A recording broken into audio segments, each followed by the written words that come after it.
Welcome back to Day 2 of the 2021 Texas Workforce Commission Virtual Forum. Enjoy your session, and remember, complete the survey for each session that you attend. These surveys will be sent to you via email at the end of each session. Mr. Mercado and I are going to be talking to you about our program in the corrections part of AEL. We are in Dallas County, and we have been conducting workforce training and general education classes in a facility in Seagoville, a federal prison. And we are also looking at opportunities to open up classes in 2 other correctional facilities in our county. Mr. Mercado will join us shortly. He's having a few technical difficulties, but I'll just introduce myself. Again, Jennifer McNabb, and I'm an adjunct instructor with Dallas College's AEL Correctional Education Program. And I have 13 years experience working in correctional facilities as both an instructor, program developer, and I've also trained instructors and volunteers to work in that setting. And I've been working with the former Dallas County Community College District's correctional education programs for the last 7 years. My name is Jesus Mercado. I am the Correctional Education Program Coordinator at Dallas College. And I've taught correctional facilities since 2015 at Dallas College.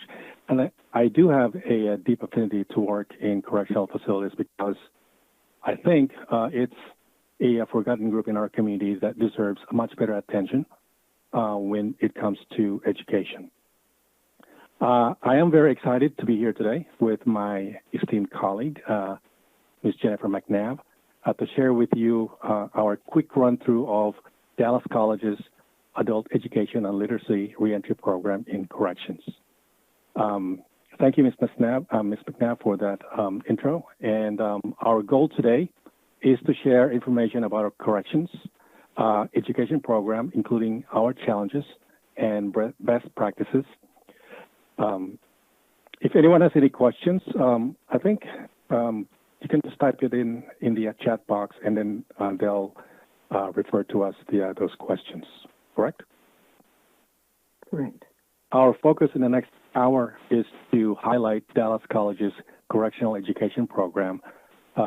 We'll enumerate our best practices, specify challenges and adjustments we've made during the COVID-19 pandemic, and also provide measuring outcomes statistics for the program. Next slide, please. The Dallas College Correctional Education Program's objective is to prepare participants for reentry by teaching our students skills and strategies to reintegrate back into their communities, reconnecting them with their families, and also prepare them to reenter back in the workforce. Next slide, please. We are currently on fully implementing all our highlighted correction education programs in all 3 correctional locations in North Texas. Federal Prison in Seagoville, Texas at FCI, Federal Correctional Institute, Dallas County Jail at Luz Terre Detention Facility in downtown Dallas, and Hutchins State Jail in Hutchins, Texas. Next slide, please. In 2015, Dallas College Correctional Education Program is an initiative to basically specifically target goals in correctional education and reentry programs. We began to accelerate and enhance our efforts for reentry in 2016 and implemented the following. The IET program, Integrated Education and Training Program, consists of 3 technical programs designed with level 1 certifications in mind. We have HVAC, heating, ventilation, and air conditioning certification, automotive certification, logistics certifications for an industry-led training assessment and certification system known as the Manufacturing Skills Standards Council, or MSSC certification. We also provide adult education programs such as HSE, High School Equivalency, that includes GED and high-set classes. We also offer transition classes such as Entrepreneurship, Career Exploration, Family Financial Literacy, and Emotional Quotient, EQ, Success in the Workplace. We will be expanding the description of these programs in the next few slides. Next, please. The Integrated Education and Training Program, or IET, for short, is a specialized program that allows students to earn a Dallas College Level 1 certification. For HVAC and automotive technicians, students can earn EPA, Environmental Protection Agency, and OSHA certification in addition to their Dallas College Level 1 certification also. So which is kind of a cool thing, I think. For logistics courses, upon successful completion, students will earn the MSSC certification. And this is a nationally recognized certification that is valid for 5 years once they receive it. Each IET technical course is supported by a customized IET support class to provide contextualization and prepare students for the workforce and college level classes. The support class provides adult literacy, financial literacy, reading and writing, and also competency-based activities related to the business, such as customer service, financial, leadership and management, small business principles, marketing, and others. IET programs are customized according to the facilities' available resources and needs. For example, at FCI in Seagoville, they have 3 IET courses available because the facility is set up with classroom space and shops for HVAC, automotive, and logistics classes. As to the other facility, the Hutchins State Jail, you can only do HVAC, heating, ventilation, and air conditioning classes due to limited space and resources in the facility. So each facility program varies depending on their needs and available resources. Next, please. The HAC program, Dallas College, also offer high school equivalency programs such as GED and high-set courses as part of our adult education program in correctional facilities. Depending on the correctional facilities' needs, we do customize our HEC classes to support the facility's GED program, whether offering a pre-GED class or the full HSC course of math, science, social studies, and reasoning through language arts. Overall, though, our goal is to provide a rigorous program to students to support and help them successfully pass the HSC exam. Similar to the IET programs I mentioned in the previous slide, the HSC classes are tailored to fit this and support the facility's needs and requirements. For example, we can only provide pre-GED classes at FCI in Seagoville because the facility already have their own GED program through Wyndham ISD. Okay, next slide, please. This is the list of our current transition courses implemented in our correctional education program. We have Entrepreneurship, Career Exploration, EQ, Success in the Workplace, Parenting, and Financial Literacy. In a few moments, Jennifer McNabb and I will be expanding the description of these transition courses on this list. Next, please.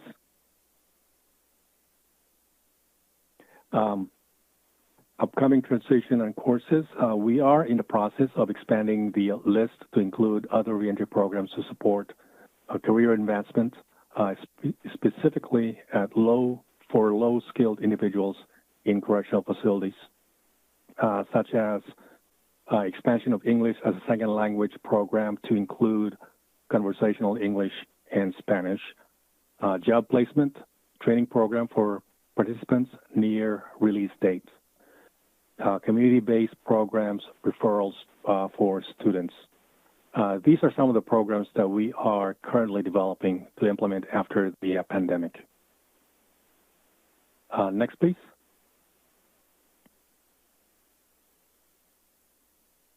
The Entrepreneurship course is one of the most requested classes that we offer in correctional education program. The learning objectives in this class is to provide students the necessary skills to encourage creative thinking, develop the ability to understand the basic principles of business, and also the risks and benefits of starting a small business. And most importantly, to develop the students' leadership and communications skills. Some of the concepts that we do discuss in the courses. To the next slide, please.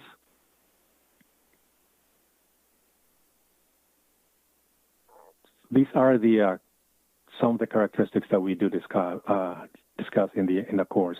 Characteristics of a successful entrepreneur. We discuss that, and the students get a chance to hear success stories.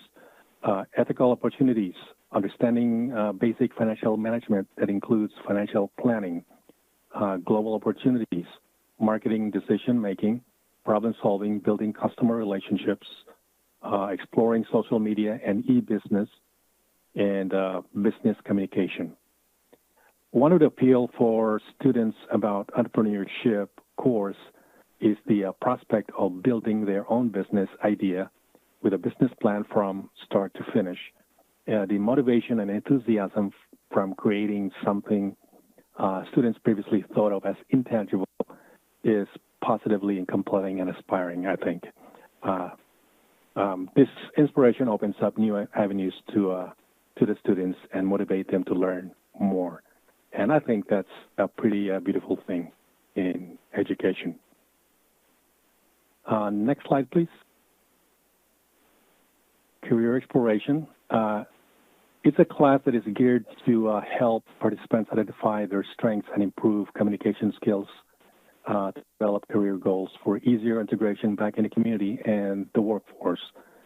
Some of the concepts discussed in this course are digital literacy, career options, job markets, prospects and opportunities, business etiquette, professionalism in the workplace, business communication, basic conflict resolution, time management, and others. So the program is specifically designed for students in correctional facilities to develop their personal and professional goals, and also to provide them support and tools to succeed in reintegrating back in the community and in the workplace. And again, the key in this program really is reintegrating back in the community by getting those soft skills with them, taking soft skills with them. Our next few slides will be presented by Jennifer McNabb. She is our expert in corrections curriculum and designed the emotional quotient class, EQ, Success in the Workplace, to help our students develop their emotional intelligence and help with family relationships and community reentry. Ms. McNabb? Thank you, Mr. Mercado. Yes, I wanted to just alert everybody, though, before I get into the next part, that we have a new curriculum that's in the pipeline. In fact, it's going to come out next month, and it's been developed by the Texas Peer Mentor Network, and it's actually very much going to be helpful for these workforce training related classes that Mr. Mercado just mentioned. The Career Pathways Curriculum Guide will be available through the Texas Peer Mentor Network website sometime next month, and you just go to the website, which is txpmn.org. You're going to be able to find classes in the fields of technical education, business and technology, and healthcare. And there are a total of 30 lessons, and 10 of them will be at the entry level, 10 of them will be at the advanced level, and they all align with Content Standards 2.0 guidelines. So look for that coming. It's going to help all of us who teach in this field, and it's also going to be very helpful for those of us that teach in corrections. So success in the workplace, EQ. We have several learning objectives here, and the first one is to increase self-awareness, self-regulation, social awareness, and relationship management skills. So EQ stands for emotional quotient, which refers to the amount of emotional intelligence a person has. And emotional intelligence includes social intelligence. In fact, we refer to emotional and social intelligence together because the two are obviously completely interconnected.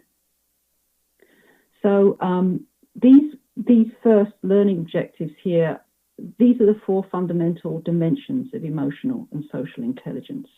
And a couple of them focus on self, and a couple of them focus outwards on others. So self-awareness and self-management are more inward-looking, and social awareness and relationship management more outward-looking. And that this entire course is structured around these 4 dimensions. This course is about acquiring skills. It is therefore about practices, the things that students can learn to do. So the course includes a lot of practical activities. The course is also about mindset. So it's therefore, it's about the ways of thinking about self and others, and how our beliefs and our values influence how we understand ourselves and how we understand and interact with others. So these foundations determine the content of the course, which focuses on things like students' personality styles, communication styles and skills, increasing awareness about where beliefs, values and assumptions come from, how they form identity, how they affect thinking and behaviour, recognizing destructive behaviours and managing anger and conflict, and also self-care strategies and improving self-esteem, and also learning about mindfulness mindset and including stress buster exercises. Another of the learning objectives is to develop a personal re-entry plan. So this is about ways to learn to anticipate and prepare for transition stress at re-entry, which gives students a social and emotional lens to develop their EQ re-entry plan. Such a plan serves as an adjunct to any plans a student may make with social workers, counsellors, parole officers, etc. We also want students to acquire both written and verbal communication skills for successful workplace and personal relationships. And so the emphasis is on experiential learning. Classes involves lots of group work, discussion and written reflection, using guiding questions to do journal assignments every week to reflect back on their learning. And this also, obviously, we're also teaching basic skills such as how to read a document or an article critically, how to form an argument in writing, and how to present information orally, and how to take notes, those kinds of things. Now, we talked about actually our program last fall at the Corrections Institute last fall, and several participants wanted more information about this course. So since then, I've actually presented 2 Workforce Wednesday sessions, one that deals with the course content and another that deals with teaching practice. So now you can go to the PD portal at tamu.edu and search for Workforce Wednesday, Social and Emotional Intelligence in Corrections, Parts 1 and 2. So these sessions will give you a lot more information on this course, more of the nuts and bolts of it. And then another class that we offer, the Parenting and Financial Literacy course. So the first couple of learning objectives gain more productive and understandings of family relationships and improve communication skills to enhance family cohesion and mutual support. It's very important when teaching this course to start with family relationships because they can greatly impact a prisoner's successful re-entry. So while this course focuses on parenting, it necessarily addresses relationships with the family as a whole, especially with co-parents, whether they be significant others, parents, grandparents, or other relations. Good family relations depend on general family stability. And so family stability can also be improved if families have a better understanding of money management, which is why this course includes a financial literacy component, which I'll come to in more detail in a moment. While the role of parent isn't necessarily suspended for the duration of a prisoner's sentence, it is drastically altered. And this is an area of struggle for prisoners with children. How do they continue to have an effective role in their children's lives while they're incarcerated? And this, I think one of the hardest things an incarcerated parent faces is a damaged identity in the eyes of their children. How can they become a role model as a prisoner?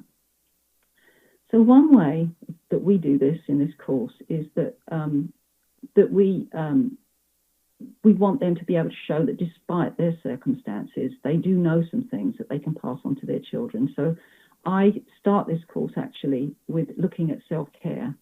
And so the prisoners learn aspects of how to take care of themselves, which they can then share with their children. And then I look at 4 fundamental elements of self-care. I look at diet, I look at exercise, stress management, and sleep. Based on their learning, prisoners share what they're doing with their children and help their children in the area of health and wellness. And this is linked in the course to stressing the importance of prisoners knowing their children better, asking them what they're doing at school, what sports they're involved in, what their interests are, and keeping up to date in the lives of their children in terms of what is important to the children. A third learning objective is increasing parenting skills with a focus on understanding child developmental stages and loving discipline strategies. Discipline is always a difficult area. I've often heard my students saying things along the lines of, well, he knows right from wrong because I've told him. This is obviously referring to their children. We cover material that shows that children are capable of different behaviours, levels of impulse control, understanding what's going on, just depending on their ages. They learn that different developmental work is going on at different times between birth and when they cease to be considered minor children. That when children misbehave, there is often something going on with them that they may have trouble expressing or lack the opportunity to express. And this understanding becomes the basis of seeing things through the child's eyes. It therefore encourages empathy. This knowledge becomes the basis of learning some skills for discipline as guidance rather than punishment. As I said earlier, money management is part of the course, and it's actually about 1/3 of the course content. So acquiring money management skills in the areas of budgeting, improved credit, home ownership, taxes, and retirement plans is part of this course. Money management skills show up in various courses in some form or another in our program. In this course, we focus on how to make a budget, how to improve your credit rating, what types of strategies and knowledge are necessary to own a home, paying taxes, and how to plan for when you're no longer working.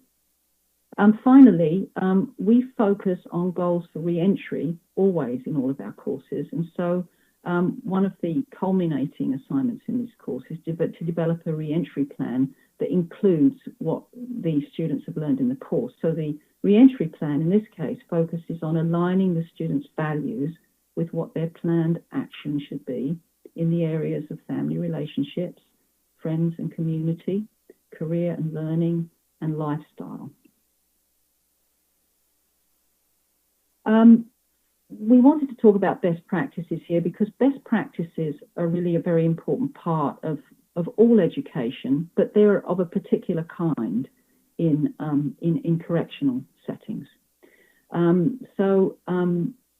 This type of student-centered learning that we're doing here has to take teaching practices into account.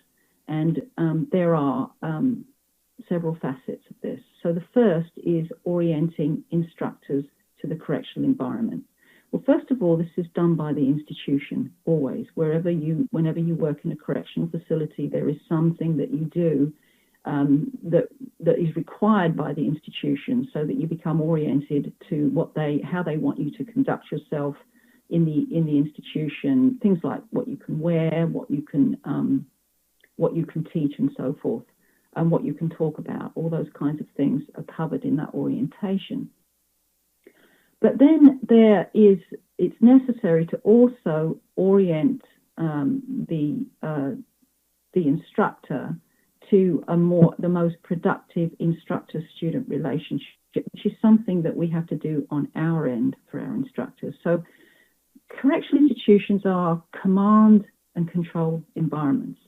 And while the instructor must certainly obey institutional rules at all times, they also must create a learning environment within their classrooms. And it requires you to sort of create a new environment within an environment, in a sense. So there's a temptation, I think, in some institutions, and I've been doing this for 13 years, so I've seen this firsthand, but there's a temptation that learning inside prison or jail involves the instructor doing most of the talking, because it's a top-down institution. Information travels from the top down. But the correctional instructor has to find ways to make student learning centered and experiential, and based on the assumption that students already know something about what you are there to teach them. So teaching practice and instructor mindset should align not with a command and control kind of approach, but rather more with this egalitarian approach. And this translates to the relationship the instructor cultivates with the students. In educational establishments on the outside, cutting-edge practice is aligned with more of a guide on the side approach than a sage on the stage approach. And this is crucial in correctional settings if you want to develop the kinds of skills in students that will translate to them being effective in the workforce.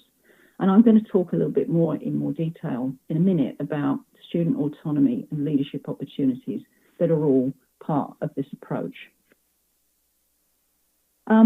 Instructors should also be aware of the challenges of being a student while in prison or jail.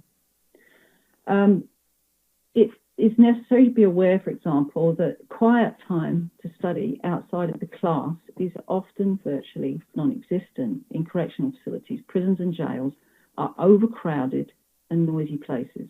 Noise can cause stress and can affect focus and cognitive function, which definitely interferes with a student being able to work outside of the classroom sometimes.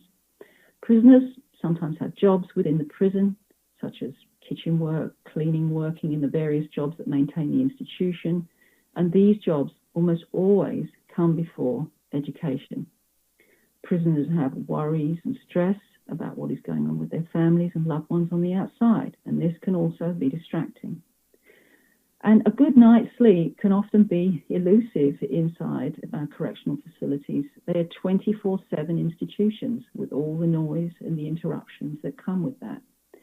Lack of adequate sleep has been linked to an inability to focus, cognitive impairment, higher stress levels, and physical illness. So they have a lot to deal with. And I think they lead lives, along with all of these, they also lead lives with very limited autonomy, privacy, or material comforts, all of which affect their performance as students, no matter how motivated they are. So it's important to make our instructors aware of these elements of teaching inside correctional facilities so that they can adjust expectations of what their students can reasonably be able to do outside the classroom. Now, I would emphasize that this does not mean that we expect less of them overall, only that we are flexible about assignments, deadlines, and how we use class time, which I'm going to talk about shortly also. So teaching practices for optimal outcomes. Hard skills are important, and our program has professional teaching, has professionals teaching these skills in the trades that Mr. Mercado mentioned. Ideally, there's a connection between the hard skills part of the program and the soft skills part of the program. And some of that is achieved through instructor liaison which is sometimes a little hard to do in correctional facilities. So you really do have to work to make it happen. I mean, instructors arrive at a remote location, then there's no place in there where there's no staff room where we can chit chat with each other and so forth about how things are going. And so, sometimes I found myself having conversations in the parking lot about things like this, but we do have to develop ways that we can hook up with other instructors so that we can compare notes and so that we can make sure that we liaise with each other and that our different parts of the program that we teach are complementary. And this is an aspect of the program that we were working on before COVID. The other way to connect hard skills, the hard skills part of the program with soft skills, is to design IET support classes so that they incorporate what the students are learning in their various certification classes, in our case, automotive repair, HVAC, and logistics. We have prioritised soft skills in our transition classes, all of which address in some way the differences between the culture of the correctional environment and the culture of the workplace. In some respects, we are helping our students to unlearn the culture of the prison and acquire the tools to relearn or learn anew the pro-social skills that will help them succeed post-release. It is also very important to provide opportunities for student autonomy and student leadership. And this is even more important in the correctional environment than in most other learning environments, in my view, because there are few opportunities to practice these skills in the correctional environment. However, they are increasingly important in the workplace, so that's why we must address them head on in the correctional environment.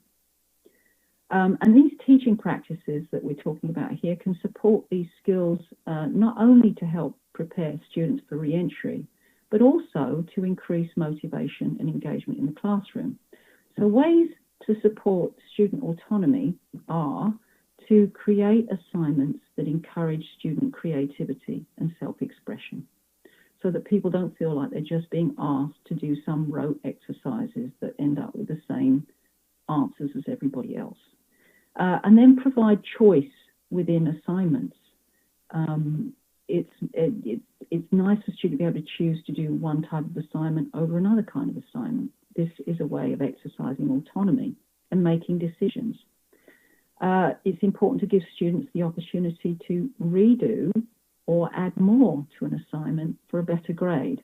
I have this policy in my classes. I have an understanding with my students that I will evaluate their work, but I will also write questions on their written assignments that invite them to answer a question more fully, make a point more extensively or more critically, and I will review their additions and I will increase their grade if their work merits it. I also provide extra credit assignments so that students can choose to make up for low grades or missed work. Remember, students often miss classes through no fault of their own, and so it's imperative that you give them opportunities to catch up. Otherwise, they become discouraged and can drop out. So these are some of the ways that the instructor can provide that flexibility that's necessary that I mentioned earlier to sort of as a counterweight to some of the distractions in the correctional environment. And finally, I invite feedback on the activities and exercises that students do in my classes. I want to know what they liked and what they disliked. But I also want them to give a reasoned argument for why they feel the way they do about the classes. And then ways to support student leadership are to incorporate student skills and knowledge into classes by inviting them to conduct parts of the class. Just one brief example of this would be that once teaching the entrepreneurship class, one of the students let me know that he had found a lot of resources in the library at the prison on this very subject. And it was about how to access different, how to access resources on the outside for setting your business up while you're still on the inside. And so when I realized that he knew something that I didn't know what the resources were in the prison library. And so I allowed him to work up a handout, which I reviewed, and then I typed it up and copied it, and he was able to do a 30-minute presentation about the resources available actually that were in the prison. It's important also to teach leadership, and I do this via sometimes leadership inventories that my students take. We certainly discuss leadership styles, and we look at readings and watch videos that show effective role models for leadership. Also, as an instructor, it's important to be a good role model too. The role of instructor is, after all, a leadership role. And so I, for example, will always set very clear expectations and norms at the beginning of the class, but I don't just inflict these on my students or impose them. I actually ask them their opinion of the norms that I'm requiring. And I also ask them if they'd like to add others. And so every class ends up having a different set of norms because every class is different. It's also important, though, to revisit those norms if any groups in the class or people in the class are not complying with those that we set out at the beginning of the class. It's very important to be transparent, consistent, and empathic. I often invite students' feedback on my own leadership style. And then briefly, just obviously the world stopped, didn't it, in the middle of March, or so it seemed, and certainly prisons and jails all over the country shut down. And very few prisons and jails are set up to do online teaching. And so we, in our programs, had one active program at the time at the federal prison in Seagoville, one in a holding pattern at Dallas County Jail, and another at Hutchins State Jail in the planning phase. So, you know, we had to ask the federal prison, so what could they accommodate so that we could continue classes? Despite our efforts to put together some interim arrangements to continue programs, I'm afraid the prison was not able to accommodate our suggestions, which were to do a paper correspondence course. And this is always going to be the case. Prisons and jails had their own issues to deal with during COVID, and I'm sure that, you know, a year later, we've heard much of this in the news. And so we were not able to continue with classes there. However, the Director of Inmate Programs at Dallas County Jail did reach out to us and asked us how we could make that happen. And we were able to find out actually from Travis County Community College that were doing some online classes. And we learned of a model for doing that, which I was able to pass on to the Director of Inmate Programs at Dallas County Jail. Now, I understand an update on this is that an in-jail program that's been run by a non-profit for the last 13 years has been trying out their online system there. So I believe it's just a matter of time before we are also included in this. So that is the presentation that we have for you today. And now we would like to invite you to ask us some questions if you have any about anything that we've said today. Well, perhaps I could ask you, is there anybody in the audience there that has experience of teaching in correctional facilities? Anybody want to share anything that they have learned from their teaching or spending time in correctional facilities as an administrator, perhaps, that they want to share? I see we have a question of how are we collaborating with local workforce solutions once they're finished with their classes. Actually, I believe Mr. Mercado had something to share about how we're collaborating afterwards. Mr. Mercado, do you want to talk about that last slide? Because I believe it relates to the... Sure. Okay. To what happens after. Okay. Thank you, Ms. McNabb.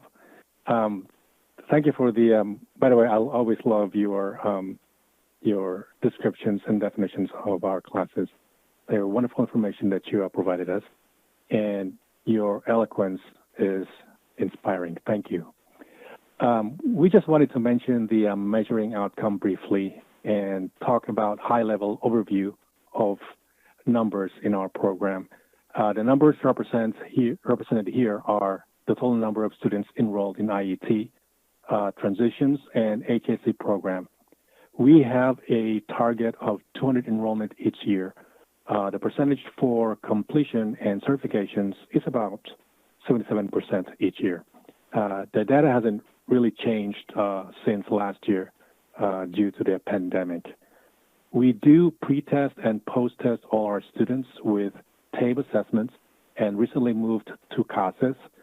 The pre and post assessments are conducted every 60 hours of instructional time and are vital to assessing our students' progress and therefore a requirement to all registered students. After that. Mr. Mercado, there's a question in the chat that is asking how are we collaborating with local workforce solutions once they're finished with their classes? Okay, basically the way we collaborate with them, we collaborate with the results that we have with our testing, and the MSGs, the measure, the gains that are measured in our testings is basically how we're measuring our programs and success of our programs with that. And so as far as the workforce solutions on the outside, one thing I would add is that many of our students in a federal correctional facility are not returning to the county in which prison exists. And so they're returning all over the country to other states because it's a federal facility. And so that is something that's a part that we have not actually been working on because working with outside the state is rather difficult. So that would be another part of the answer to that question. And then we have another question, is an HSE certificate subsidized for an inmate?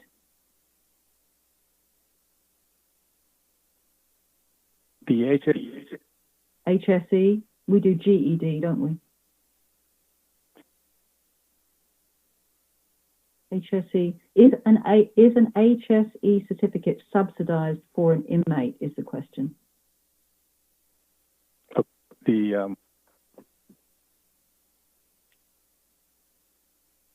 Meaning, are the tests fees subsidized? When they take the exam? Yes, we can hear you. It is subsidized in a sense. Currently, though, we are having we're giving vouchers to our students if they pass the pre-test within 145 and above pre-test score, and we give them vouchers to pay for their GED official test. Okay, all right. And then another question. Have you compared recidivism rates for your students versus students in other programs or no program? We haven't, we don't get the data for that, but we really haven't considered, or we have considered it, but we're still working on getting data to actually kind of prove that the program has an effect on recidivism. Okay. I will say in general, the research that's been done on the effects of education on recidivism rates is very promising in general. But I know that certain programs have a pretty good rate with that. I know that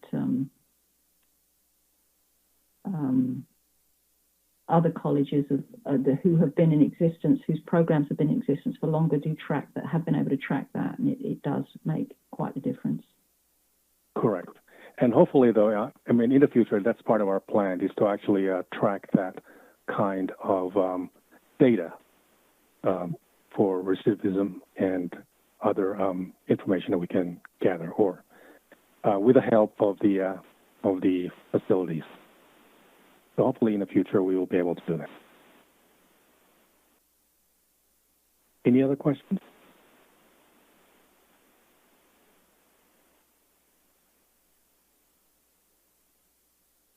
I haven't seen any more questions just yet.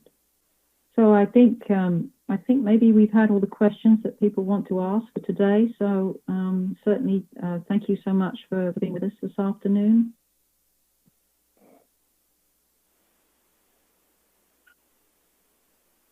Okay.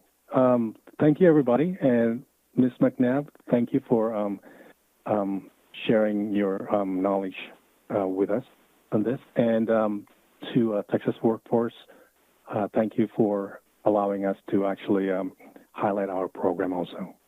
It's been an honor. Yes, thank you. Thank you for attending the 2021 Texas Workforce Commission Virtual Forum. We trust the information was beneficial and will help us better serve the people of Texas. We will see you next year.